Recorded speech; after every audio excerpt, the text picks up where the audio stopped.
when we lose sight of why we're doing what we're doing, we get ourselves in trouble because we're just giving, giving, giving, and we're going to end up fatigued. We're going to end up out of it because we don't take a break to refresh ourselves.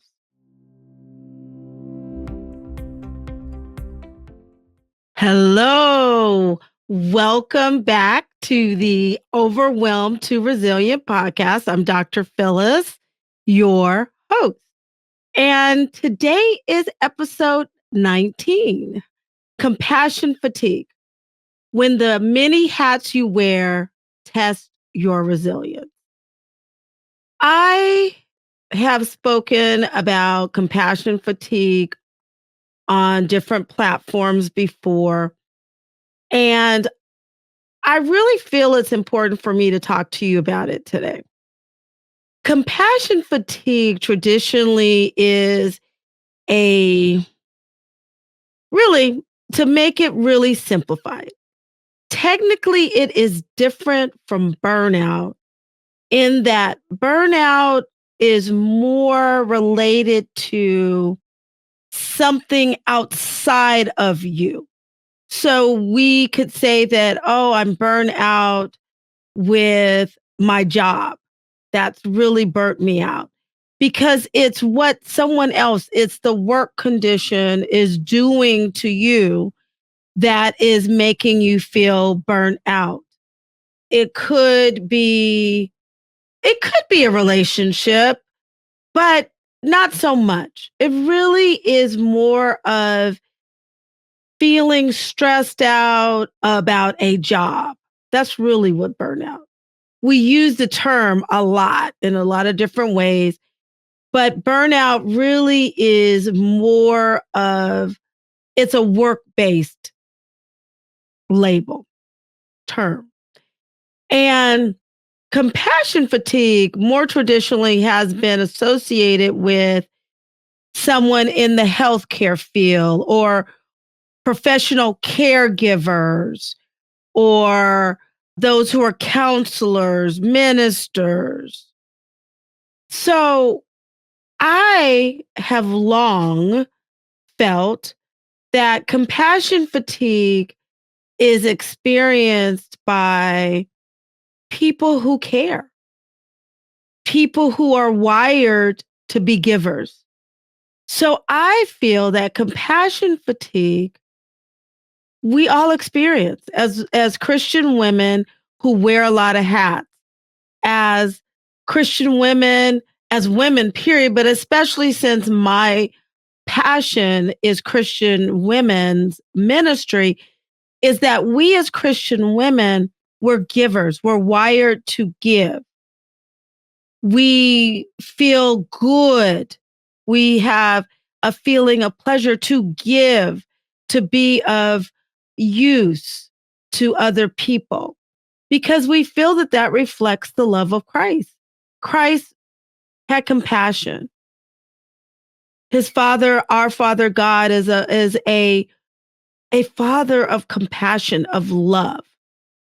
And so when we are able to serve people, be it in our families and as leaders, when we're coming from a place of giving of ourselves, because we want to empower those we supervise, we want to make their lives better. When we are caring for our children or those who we've taken on as our children, we are giving. As we are mentoring, we are giving. As we volunteer at our kids' schools, we are given. And there's many times we are caring for loved ones who have illnesses. We're caregivers, be it caring for a spouse or a significant other that we physically have to care for. We have to step in and take over their duties and responsibilities. If it's an elderly parent that we are caring for, I've met women, and you're out there, you are caring for more than one parent who is having a medical challenge. You could be caring for a friend. And I'm just going to put it in there. Many of us are, you're dealing with your own medical problems along with all the hats you wear. Yet for this discussion is the compassion, the love that we are giving out to others. And so often, as we are wearing all the hats and we're giving to others, we feel guilty when we get tired. We feel guilty when we find ourselves being short patient. Our patience is short. We find that we're perturbed and we're like, what's wrong with me? Why did I snap like that? I enjoy being a mother. I enjoy caring for my parents. Or I enjoy, you know, caring for my spouse or my household or being a mentor to other people. So why am I feeling edgy, perturbed, or feel like, oh my gosh, if one more person asks me one more thing, just don't ask me anything. Just don't ask me anything. It's very likely you have compassion fatigue. And that is not something to feel guilty about. You're human. But what is important is you call it out. You call it what it is. That your compassionate heart is tired. And it's very important that you create time to step off of that treadmill. You know, that's my famous scenario of life is that treadmill. You have to step off. You have to give yourself permission to step off and to refresh and not let Satan get you caught up in this feeling of guilt like, oh, I'm a bad person because I snapped at them or I know that I smiled, but in my spirit, I was just like cringing if they asked me one more thing, if one more person asked me one more thing. Don't let Satan get you all caught up in this feeling of guilt. Is call it what it is. You're human. And you have a lot of things pulling at you. I know that for, example, I'm a mom, adults who are adulting. I always say they're adulting till they totally get out on their own. They're adulting. I've been married for over 30 years, working full time. I'm currently helping care for a family member. I cared for both my parents until they passed. And I'm very active in my community. I love it. I love all of these roles because God has given me the inner resilience. He's wired me to do it. And with that being said, I also have to be very aware because I have those moments, sis. I'm going to tell you, I have those moments where work is just going, going, going. I may have some very stressful things going on at work. And then I'm helping care for, actually, I like to call assisting another family member. And since my mom passed in 2021, I've taken on a lot of responsibility in making sure that my parents' affairs are taken care of, making sure to be supportive to my husband, be supportive to my children who are still navigating life. And those are my heartbeats. I love them. Making sure to be available to be a role model and mentor to others in my family who I love. And that's who God has wired me to be. And as I said, to be active in my community, that's the way I've raised is to give back and help those who need assistance, my ministry. And with all that being said, all of these roles, I feel so honored that God would see it fit for me to be in this position. And with that being said, I have my moments where I feel like the inner fire going, oh my gosh, I'm just my head, like that emoji where the head is like exploding on the top because I'm human. And that's why I'm telling you, you are human. And yes, you can get through all of your roles and responsibilities. And it's important, sis.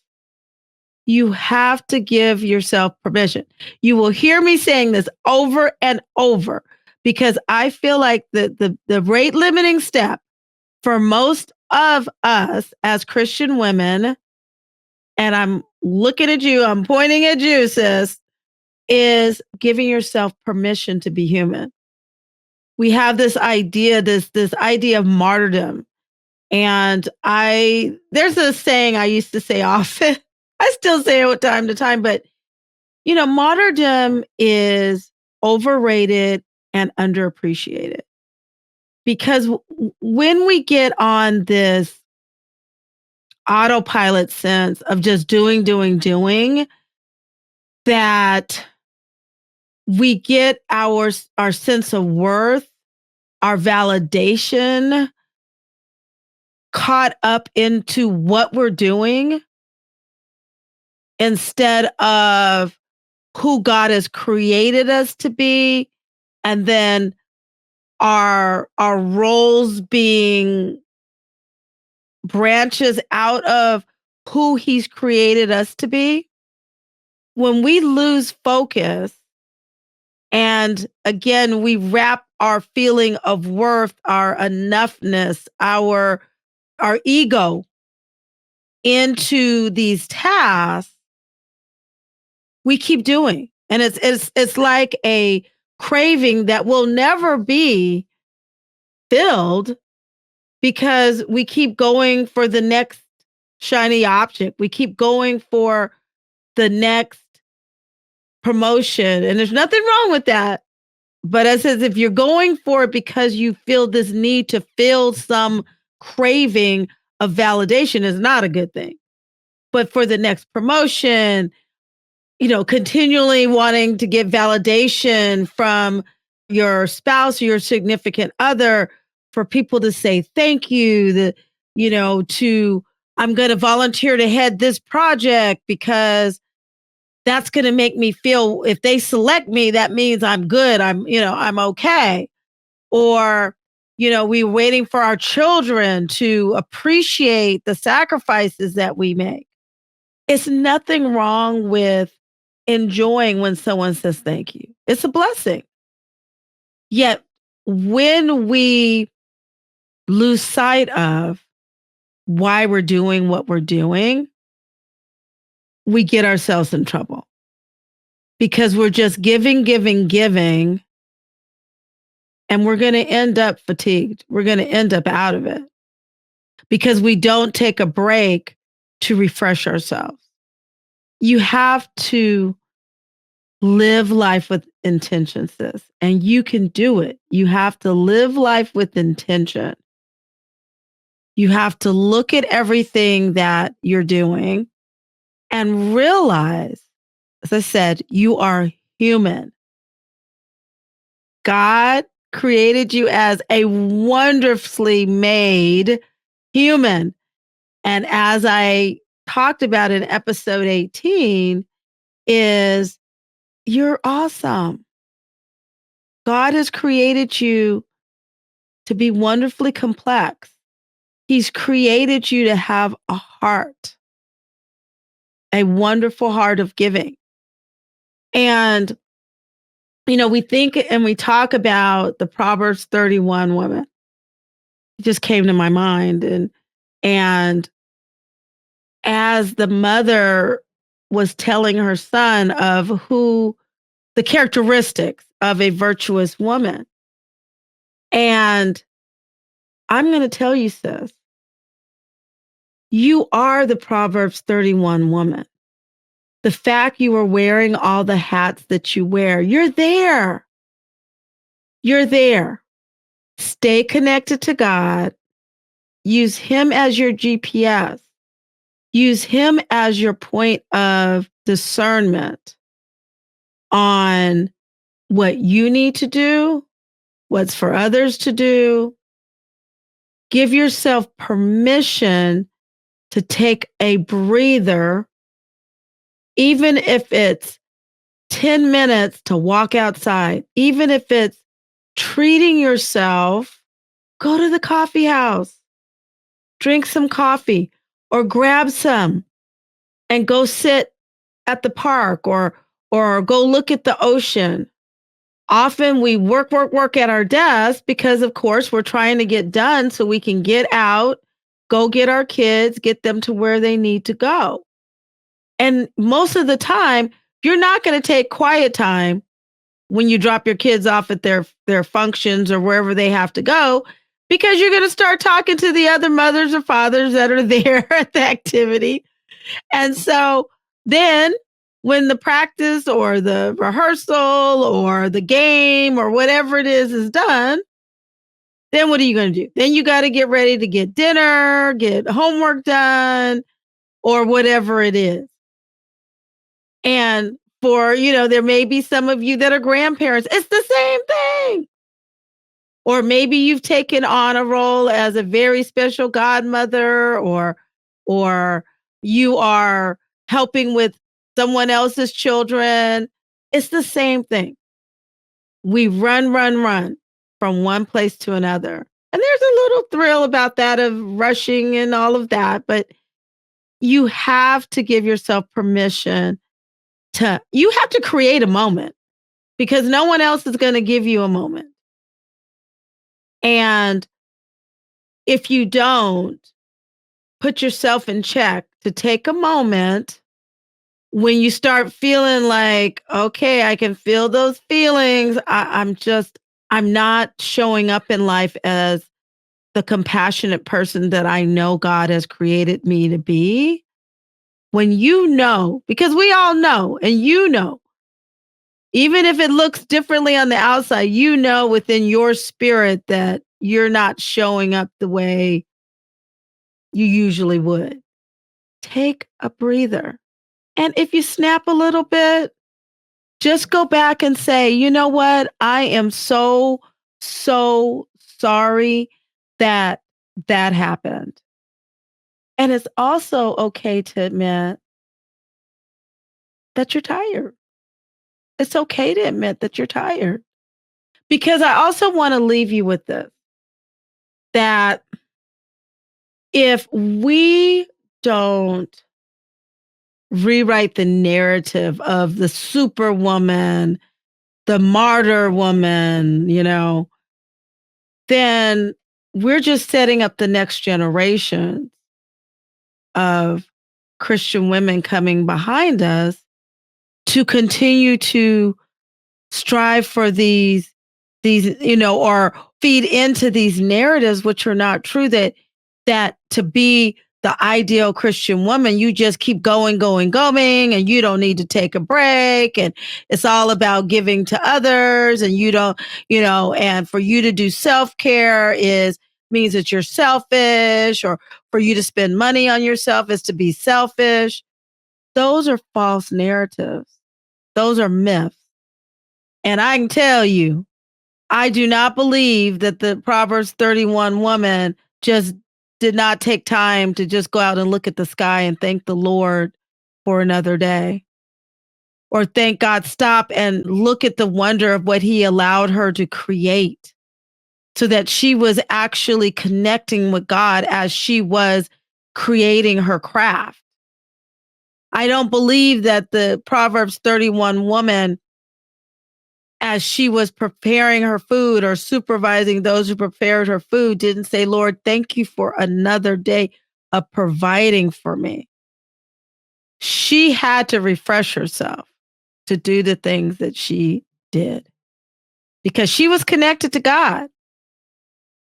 And the way that we continually connect to God is in those quiet moments that we have to create for ourselves to refresh and fill our tanks so that we don't get so depleted that we're not able to check ourselves, to auto correct ourselves when we feel the compassion fatigue coming in. And again, compassion fatigue is not a failing, it's not a flaw, it's a part of humanity.